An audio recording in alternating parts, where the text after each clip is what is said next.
अस्सलाम वालेकुम दोस्तों, मेरा नाम है अली हमेशा की तरह मौजूद है दाऊद और आप देख रहे हैं जी इस वक्त क्रिकेट लवर अली शो को। कैसे देख रहे हैं तो दोस्तों आप लोग से बात करने जा रहे हैं, बात करेंगे जी आज आपके साथ टॉप क्रिकेट न्यूज का सेगमेंट आज आप लोग से शेयर करेंगे। नंबर 1 पे आप लोग से बात करेंगे जी मोहम्मद आमिर को वीजा कैसे मिला।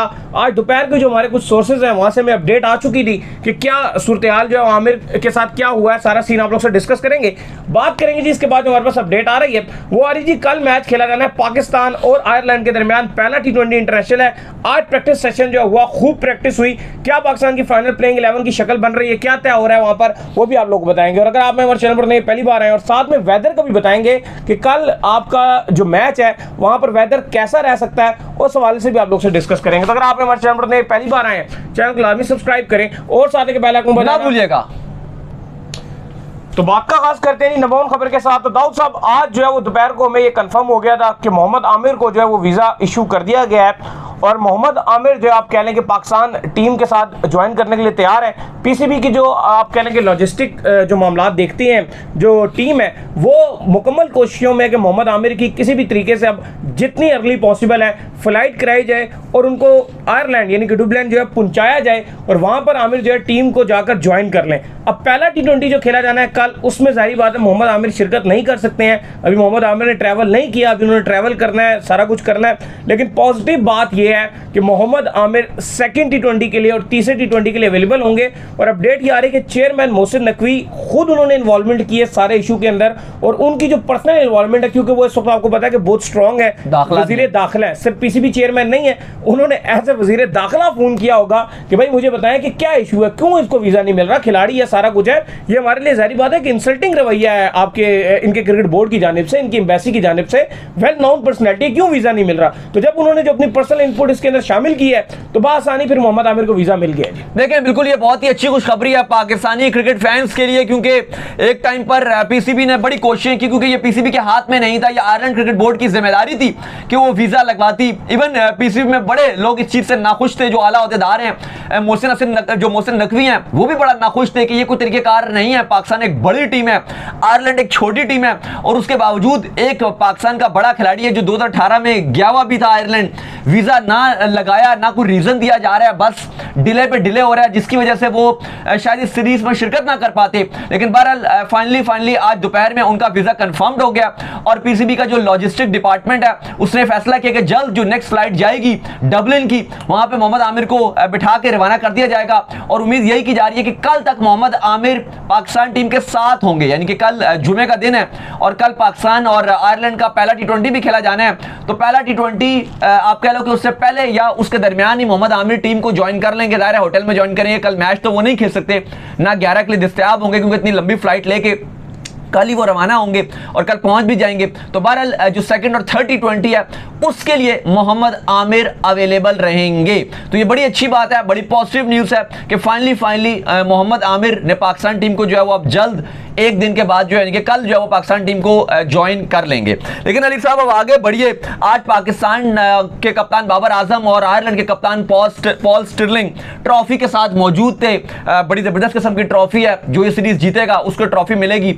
आप कह लो कि पहली बार ऐसा हो रहा है कि पाकिस्तान और आयरलैंड की T20 सीरीज खेली जा रही है। इससे पहले आपको याद होगा शर्जील ने 150 भी मारा था, बड़ी जबरदस्त सीरीज हुई थी, वो ODI खेली गई थी पाकिस्तान और आयरलैंड का। इसके अलावा आप कह लो कि 2009 था उसमें इनका मुकाबला हुआ था, एक पाकिस्तान और आयरलैंड का, वो भी T20 वर्ल्ड कप में ही आप कह लो कि इनका आमना सामना हुआ था। उसके अलावा पाकिस्तान का कभी आयरलैंड के साथ उस तरह से मुकाबला हो नहीं सका। तो बड़ी अपॉर्चुनिटी है पाकिस्तान की कि पाकिस्तान आयरलैंड के साथ जो है वो T20 सीरीज खेलेगा। इस बार वर्ल्ड कप में भी पाकिस्तान और आयरलैंड एक ही ग्रुप में है, फ्लोरिडा में पाकिस्तान और आयरलैंड खेलेंगे मैच, तो उस लिहाज से भी अच्छी बात है। पाकिस्तान की आयरलैंड से कोई इतनी अच्छी आप कह लो कि अच्छी यादें वाबस्ता नहीं है, क्योंकि हमें आयरलैंड का नाम लेते हैं तो हमें तो वो 2006-07 वाला वर्ल्ड कप याद आता है जो कैरेबियन में खेला गया था। इस बार भी आप आयरलैंड के साथ ही कैरेबियन में ही खेलोगे, बाय द वे। ऐसा ही है, बिल्कुल ऐसा ही है। कैरेबियन मतलब चलो कैरेबियन ही यूएसए में फ्लोरिडा में मैच है, लेकिन वैसे तो वर्ल्ड कप यूएसए और वेस्ट इंडीज के पास ही है ना। तो लास्ट टाइम जब हुआ था तो आयरलैंड ने हमें 10 दी थी और उसके बाद हम सुपर 8 में नहीं जा सके थे। तो अल्लाह करे इस बार कोई ऐसी मनूस बात ना हो कि कोई आखिरी मैच आपका फ्लोरिडा में खेला जाना है आपके इसके साथ आयरलैंड के साथ, तो कोई ऊंच नीच नहीं होनी चाहिए। इंशाल्लाह पाकिस्तान ये मैच जीत जाएगा।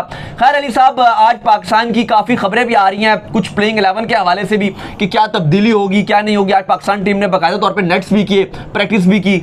नहीं, बिल्कुल पाकिस्तान टीम ने जो है भरपूर किस्म का जो आज प्रैक्टिस सेशन किया। बाबर आजम ने प्रॉपर वहाँ पर बैटिंग की, मोहम्मद रिजवान भी जो है नेट्स के अंदर नजर आए, शहनशाह अफरीदी ने बॉलिंग की, हारिस रऊफ अपना हाथ जो है सीधा करते रहे, हसन अली ने भी जो आप कह लेंगे घुमा घुमा कर बॉलिंग जो है वो की है।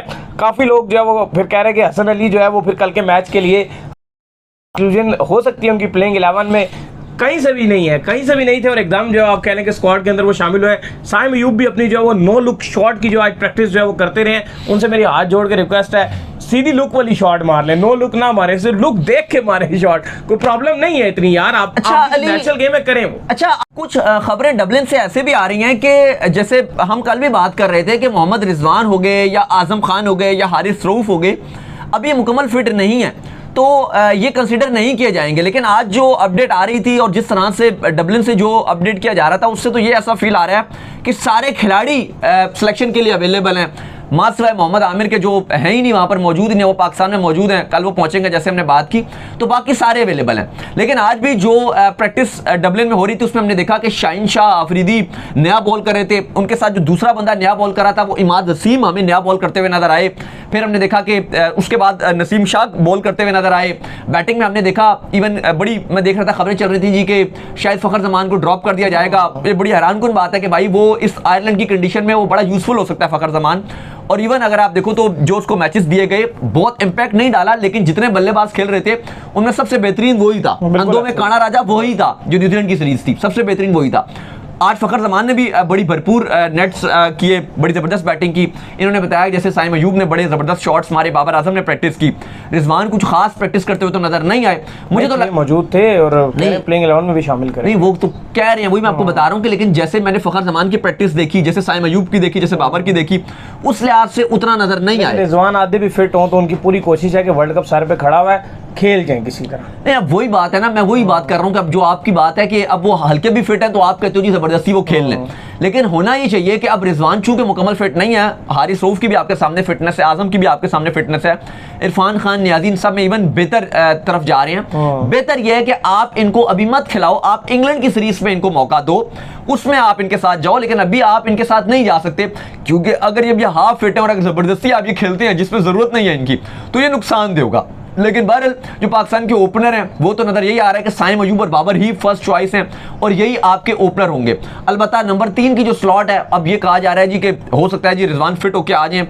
बड़ा मेरे लिए ये बहुत बड़ा हैरानी वाली बात होगी कि अगर वो कल खेल लेते हैं, क्योंकि मुझे लगता है कि अभी उनको आराम ही करना चाहिए, एटलीस्ट 2 T20s में आराम करना चाहिए। अगर बहुत मजबूरी भी है या आपको लगता है कि उनको बड़ा कम बैक करवाना है, क्योंकि देखो बात वो तीसरे में आप खिला लो, बात ये थी कि रिजवान तो वर्ल्ड कप में 15 में है, हर हाल में है ना, ये तो नहीं है कि आपने उनकी फिटनेस लास्ट मोमेंट पे देखी नहीं, अगर हल्की भी ऊंच नीच हुई आप उनको ड्रॉप कर दोगे, ऐसा है? नहीं है ऐसा। तो भाई फिर क्या हरी है? जब उनका नंबर ही कंफर्म है तो फिर आप आराम से उनको 2 हफ्ते और आराम कराओ और जो इंग्लैंड की सीरीज है वहां पर आप उनको ले आओ। तो ये सीधी सी बात है। तो उस लिहाज से मेरे ख्याल से तो जैसे फ़खर जमान प्रैक्टिस कर रहे थे, तो अगर आप फ़खर जमान को खिलाते हो, उस्मान खान को भी मुझे नहीं लग रहा कि अभी ये ड्रॉप करेंगे, तो 3 पे शायद सिर्फ विकेट कीपर आपके पर उस्मान खान ही होंगे, 3 पे 4 पे फ़खर आ जाएंगे।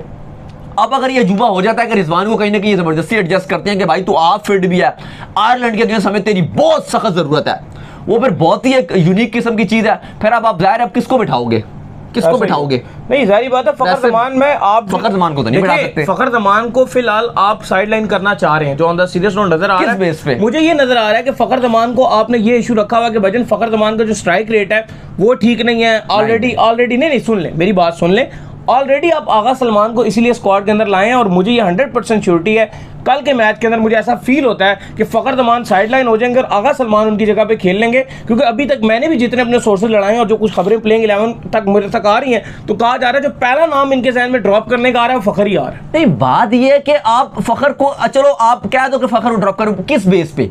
पाकिस्तान न्यूजीलैंड की सीरीज में 2 मैच खेले, दोनों में रन बने, उस बेस पे, जिस बेस पे सारी जिंदगी जो है ना वो 2 प्लेयर्स जब रन करते रहे और खुला क्रेडिट लेते रहे हैं 40 बॉलों पे जो है 55 रन वाले, इस बेस पे मुझे नहीं लगता फ़खर जमान का ड्रॉप हो सकती है। अगर ड्रॉप होंगे मैं तो हैरान हो जाऊंगा। आजकल वो प्रैक्टिस भी करते हुए नजर आए हैं न्यूजीलैंड में। हमारी टीम का सबसे बड़ा अलमिया ये है कि जब ऊपर से उनसे रन नहीं होते हैं ना तो वो मिडिल ऑर्डर को कसूरवार ठहराते हैं। तो रन भी किए ना न्यूजीलैंड सीरीज में फ़खर ने, लेकिन वो वाले रन उनको नहीं चाहिए। ऊपर से कौन से वो वाले रन थे? ऊपर से वो कहते हैं हमने बेहतर रन किए, नहीं वो भी रन नहीं थे, 55 रन। रिजवान भी खेले थे मैच, उन्होंने भी 21 पे 22 बनाया, बाबर की भी क्या परफॉर्मेंस, साइम अयूब भी क्या कुछ कर रहे थे। उस्मान भी क्या कुछ कर रहे थे, तो फखर तो उस लिहाज से अंधों में कांटे राजे ही थे। लेकिन हमेशा फखर की जो गोटी है ना यूं करके पकड़ लेते हैं कि यार फखर की पकड़ोगी। नहीं वो बात तो ठीक है कि वो हमेशा से बली का बकरा उसको ही बनाया गया, लेकिन बहरहाल मैं तो कल नहीं समझ रहा ख्याल के कार वो ड्रॉप हो सकते हैं 3 पे। अगर होते हैं शायद उस्मान खान को अगर ये बाहर करके रिजवान को चांस दे दो तो वो समझ आ सकती है, लेकिन अभी रिजवान की भी फिटनेस नहीं है ना, नहीं ड्रॉप करेंगे। नहीं रिजवान की भी उनके लिए इंस्ट्रक्शन भी है ऊपर से कि उस्मान खान को खिलाना है। नहीं रिजवान की फिटनेस भी तो नहीं है ना अभी वो फिटनेस आधी फिटनेस क्या, वो तो कहते हैं कि मैं बिल्कुल 10% भी फिट हूं, मैं खेल जाऊं। चलो फिलहाल 3 पे लग रहा है कि अगर उस्मान खान आ जाते हैं, 4 पे फिर आपके फखर जमान आ जाएंगे, 5 पे फिर आप जो है आगा सलमान के ऊपर है कि कल उनको मौका मिल सकता है। फिर किसको ड्रॉप करेंगे, इफ्तिखार को ड्रॉप करेंगे, शादाब को किसको ड्रॉप, आगा सलमान किसकी जगह डाल? मैं अभी आपको बताता हूँ ना, अभी आगे चले तो सही ना। 5 पे आपके आगा सलमान आ गए, 6 पे आपके इफ्तिखार आ गए, 7 पे आपके शादाब आ गए, ठीक है। कोई भी नहीं हो रहा। तो इमाद वसीम, 8 पे इमाद वसीम और फिर 3 फास्ट बॉलर। हाँ ठीक है, तो 3 फास्ट बॉलर आ जाएंगे ना इस तरह। क्योंकि देखो अब बात यह है कि अगर इब्रार की वजह से ये डाल सकते थे, लेकिन चूंकि आयरलैंड का भी आपको मौसम भी बताते हैं, डबलिन का किस तरह का मौसम है, मौसम बड़ा अच्छा वहां का है, लेकिन अब ये इब्रार को इसलिए भी शायद ना डालें क्योंकि इनको आज क्योंकि बाद में बाय द वे बड़ी नए बॉल के साथ उन्होंने बड़ी अच्छी प्रैक्टिस भी की और लग रहा है कि शायद उनको नया बॉल ही कराया जाएगा, क्योंकि बाद में तो शायद इमाद का रोल भी वहां पे बड़ा कम हो जाएगा जो आयरलैंड की कंडीशंस हैं। तो जो अब देखो नंबर तो कोई भी हो सकता है कि मे बी शादाब को ये 5 पे खिला लें, आगा को 6 पे कर दें, या मे बी आगा को ऊपर किसी नंबर पे खिला दें, वो एक बात की बात है नंबर, क्योंकि ऑलरेडी उन्होंने बोला हुआ है कि जो नीचे के बैटर्स हैं 4 के बाद उनका कोई नंबर नहीं है, 5वां 6वां 7वां 8वां वो सब किसी भी नंबर पे खेल सकते हैं। तो उस पॉइंट ऑफ व्यू से जो आपका जो चौथा नंबर है वो तो अगर आप फखर को दे देते हो तो 5वें में आप आगा सलमान को रख लो, 6ठे पे जो है वो आप शादाब को रख लेंगे, ये 7वें पे इफ्तिखार को रख लेंगे यानी कि 5 डाउन, 8वें पे जो 6 डाउन वाला नंबर होता है 8वां नंबर वो ये इमाद वसीम को दे देंगे, 9 10 11 इसमें 3 फास्ट बॉलर खिलाएंगे। अब 3 में 2 तो आज कंफर्म नजर आ रहे थे जिन्होंने आज प्रॉपर बॉलिंग करते हुए सही रिदम में नजर आए, फुटबॉल भी खेलते हुए नजर आए, एक शाहीन शाह अफरीदी थे, एक नसीम शाह थे, वो 2 तो परफेक्ट आपको नजर आए हैं। तीसरे के ऊपर एक है कि वो डाउट है कि वो कुरानंदाजी किसके नाम निकलेगी, इवन हसन अली लग रहा है मोस्ट, हसन अली का जाहिर चांसेस ज्यादा नजर आ रहे हैं, वो भी कह रहे हैं कि फिट होकर आए हैं, फिटनेस उन्होंने गेन की है, लेकिन इवन शाहीन ने कहा है कि उनको ना ही खिलाओ बेहतर। और देखो जो हारिस रऊफ है ना अली, अगर आप उनकी बॉलिंग देखो, मुझे लगता है कि हारिस रऊफ जो है ना वो पूरी कोशिश करेंगे और बाबर को भी वो ये मैसेज देंगे कि मुझे इस सीरीज में ट्राई कर लिया जाए, वो कहेंगे मैं बड़ी पेस कर रहा हूं, मैं बड़ा तेज हूं, मैं यहाँ विकेट ले लूंगा, क्योंकि कहीं ना कहीं हारिस रऊफ के जहन में ये जरूर चल रहा है कि मोहम्मद आमिर नहीं मौजूद है, तो बेस्ट अपॉर्चुनिटी है इस टाइम पर अवेल करने की। पाकिस्तान क्रिकेट का यही आप कह लें कि हमेशा से रहा है कि अगर कोई आप कह लें कि अनफिट हो जाता है, कोई थोड़ा सा बाहर हो जाता है, तो उसकी जगह पकड़ने के लिए अवाम तैयार रहती है। तो उस टाइम इनके जहन में होगा कि भाई अगर मैंने यहाँ पर विकेट्स ले लिए तो मैं अपनी स्पॉट पक्की कर लूंगा मोहम्मद आमिर की जगह। उनके लिए एक और भी चीज है, हारिस रऊफ के माइंड में एक और भी चीज है, वो ये है कि जो आयरलैंड के 3 मैच हैं इनमें खेल लो, इनमें जो है वो 2-2 3-3 विकेट ले लो, और जो इंग्लैंड की सीरीज आएगी ना वो आपके लिए एक ऑप्शन होगा। नहीं वो एक आपके ऑप्शन होगा कि अगर आपको 1-2 मैच मिलते भी हैं तो आप ये कह सकते हो कि भाई वो बुरा वक्त आ गया, अब बैड पैच आ गया, बीच में अच्छा टाइम था उसमें आपने सपोर्ट करना था, जो आयरलैंड की सीरीज में थी उसमें तो मैंने बहुत अच्छी बॉलिंग की, तो ये जो आया ना ये जो वो जो आपकी इंग्लैंड वाली सीरीज है वो बुरा टाइम आ गया, थोड़ा सा 3-4 मैच है वो बुरा वक्त आ गया, तो वो ऐसा बुरा पैच हारिस रऊफ लेना चाहेंगे। तो बिल्कुल हारिस रऊफ की तो बहुत ख्वाहिश है खेलने की, लेकिन मैं आपसे ये बात करूं कि हारिस रऊफ के पास क्या है, स्लोअर वन तक तो उनका अच्छा है नहीं, पेस ही है उनके पास, और अगर फास्ट बॉलर अगर वो मुकम्मल फिट नहीं है, 70% नहीं है, टोटल जोर पे चलते हैं, और अगर जोर में भी अगर आप देखो तो उसमें इंजरी के ज्यादा चांसेस हैं, तो अगर इंजरी के ज्यादा चांसेस हैं तो हारिस रऊफ आपको लॉन्ग टर्म में अफेक्ट कर सकते हैं। तो मेरे ख्याल से शाहीन की बात बिल्कुल ठीक है, हारिस रऊफ को आयरलैंड की सीरीज में आराम करवाना चाहिए, बहुत हो गया तो आप आखिरी मैच तीसरा मैच खिलवा दो, अदरवाइज आप उनको इंग्लैंड के 2 से 3 मैच आपको प्रॉपर उनको दो ताकि वो अपने रिदम में भी वापस आए और उनके ऊपर लोड भी ना बने। बहरहाल बात वही है कि फिर मेरे ख्याल से तो हसन अली और जो आपके अब्बास आफरीदी हैं इन 2 में से आप किसी एक को चूज करोगे। और देखो एक और ऑप्शन ये भी है, ये जो आपके हैं ना हसन अली और जो अब्बास आफरीदी हैं इनको शायद से ये मैचेस देना भी चाहेंगे, क्योंकि एक सबसे जो बड़ी रीजन है क्योंकि हसन और अब्बास में से एटलीस्ट एक ने तो बाहर जाना ही जाना है, कुछ भी हो जाए, तो कहीं ना कहीं ये देखना चाहेंगे कि हसन हो गए या अब्बास हो गए वो एक बार देख लें, यानी कि रिजर्व में जाएगा इनमें से हर हाल में। इवन अगर हारिस रऊफ फिट होते हैं तो फिर तो आपके ऑटोमेटिक आपके हसन अली भी और अब्बास आफरीदी दोनों के दोनों चले जाएंगे आपके रिजर्व में, क्योंकि आपको बाहर करना है, क्योंकि अगर आपके पास शाहीन भी है, अगर आपके पास आमिर भी है, अगर आपके पास नसीम भी है और आपके पास हारिस रऊफ भी है, तो आपको 5वां फास्ट बॉलर नहीं चाहिए, क्योंकि इवन जब आप सुपर 8 में जाओगे ना वर्ल्ड कप में, T20 वर्ल्ड कप में यूएसए के बाद से, यूएसए में आप जो भी कॉम्बिनेशन खिला दो, जब आप वेस्ट इंडीज में जाओगे, मुझे तो लगता है कि वहां की जो कंडीशन है वो तो आपके लिए जो 3 फास्ट बॉलर है ना, समटाइम वो भी ज्यादा हो जाएगी। बिल्कुल ऐसा ही है। क्योंकि मैं तो प्रेफर करूंगा कि वहां पे कुछ ऐसे वेन्यूज है, अगर आप इंडिया का वर्ल्ड कप स्क्वाड देखोगे टोटल 3 फास्ट बॉलर है उनके पास, टोटल 3।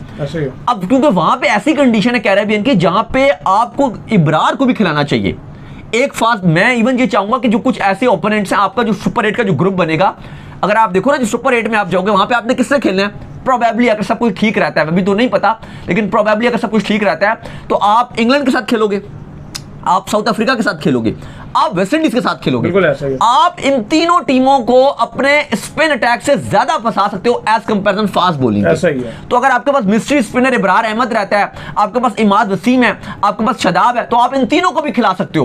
प्लस अगर आप आगा को मिडिल ऑर्डर में कहीं एडजस्ट करो तो वो भी ऑप्शन है, इफ्तिखार को करो तो वो भी ऑप्शन है। तो आपके पास स्ट्रॉन्ग स्पिन ऑप्शन होगा, तो आप कैरेबियन में सुपर 8 में आप कुछ ना कुछ कर सकते हो। तो उस पॉइंट ऑफ व्यू से आपके पास वर्ल्ड कप का जो 15 रुकनी स्क्वाड है उनमें आपके पास 4 फास्ट बॉलर इनफ है, तो वो मसला नहीं है। तो अभी आप, मुझे लग रहा है कि जो प्लेइंग 11 है, जो आखिरी बॉलर है, 11वां बंदा है, हसन अली हो गए या बास आफरीदी हो गए, कहीं ना कहीं आप ट्राई करोगे उनको कि आप देखोगे कि भाई हमें आया इनकी जरूरत है भी, या फिर हम इनको रिजर्व में डालेंगे। तो ये भी वजह है कि चांसेस ये है कि अब्बास आफरीदी और हसन अली, अब जैसे इन्होंने बोला, हमने कल भी बताया था कि हसन अली के शायद चांसेस ज्यादा रहे क्योंकि वो आए भी डायरेक्ट हैं। एक उनको यही एडवांटेज दिया जाएगा कि भाई वो सीनियर है, और दूसरा एडवांटेज उनको ये दिया जाएगा कि भाई ये ऑलरेडी काउंटी यहाँ पे खेल रहा था, तो इसलिए हम इसको चूज करते हैं। बिल्कुल। तो चले मौसम के वाले से जो अपडेट ये आ रही है कि डुबलिन के अंदर जो वेदर है कल वो बिल्कुल क्लियर नजर आ रहा है, और ऐसा लग रहा है कि मैच बहुत मजे का होने वाला है। तो नहीं, बिल्कुल सनशाइन है, हल्के हल्के बीच में बादल रहेंगे, लेकिन मौसम की बात की है तो यहाँ पे जो बारिश आ रही है वो संडे से जो वो बारिश का सिलसिला एक शुरू हो रहा है, जो पूरा हफ्ता जारी रहेगा।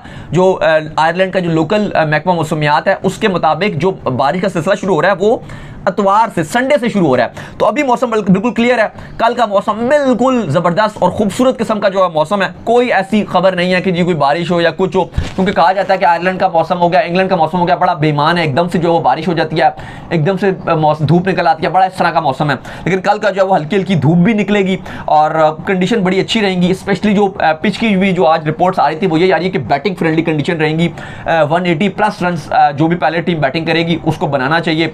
बाय द वे आज एक आयरलैंड के और जो क्रिकेट बोर्ड और प्लेयर्स है उनमें बड़े इख्तलाफ की खबरें आ रही हैं। कहा जा रहा है जी कि जो आयरलैंड की जो प्लेयर्स एसोसिएशन है उससे सेंट्रल कॉन्ट्रैक्ट साइन करने से मना कर दिया, और उनका मानना यह है कि जो पाकिस्तान की सीरीज है और जो वर्ल्ड कप है उस पर वो जानकर उन्होंने साइन करने से मना किया ताकि हमारी डिमांड्स मानी जाए। सैलरी उन्होंने इंक्रीमेंट करने का कहा गया है, क्योंकि अभी आयरलैंड क्रिकेट बोर्ड को आईसीसी का 1.5 मिलियन जो यूएस डॉलर्स है वो एक्स्ट्रा एडिशनल अभी मिलना है, अभी वो मिला नहीं है। तो आयरलैंड वाले यही कह रहे हैं कि वो हमें मिलेगा तो फिर हम आपकी सैलरीज जो और आपकी जो डिमांड्स हैं वो हम पूरी करेंगे। लेकिन बहरहाल अभी उनके मामला तो इतने अच्छे चल नहीं रहे आयरलैंड क्रिकेट बोर्ड के और प्लेयर्स के। तो उम्मीद करते हैं आज हमारे शो आपको पसंद आया। वीडियो को लाइक कीजिए, हमारे चैनल को सब्सक्राइब कीजिए, साथ ही बेल आइकन को बजाइए और एक और काम कर लीजिए, वो कर लीजिए इंस्टाग्राम पर आप जाइए उनको फॉलो, इंस्टाग्राम में मुझे फॉलो कर लीजिए, वहां पर मैं मौजूद हूं दाऊद क्रिकेट के नाम से। अगर आपको कोई सवाल हो तो भेजिएगा और उनको भी फॉलो कीजिए। क्रिकेट लवर ऑफिशियल के नाम से लिंक डिस्क्रिप्शन में मौजूद है, जाइए फॉलो कीजिए। अल्लाह हाफिज, बाय बाय।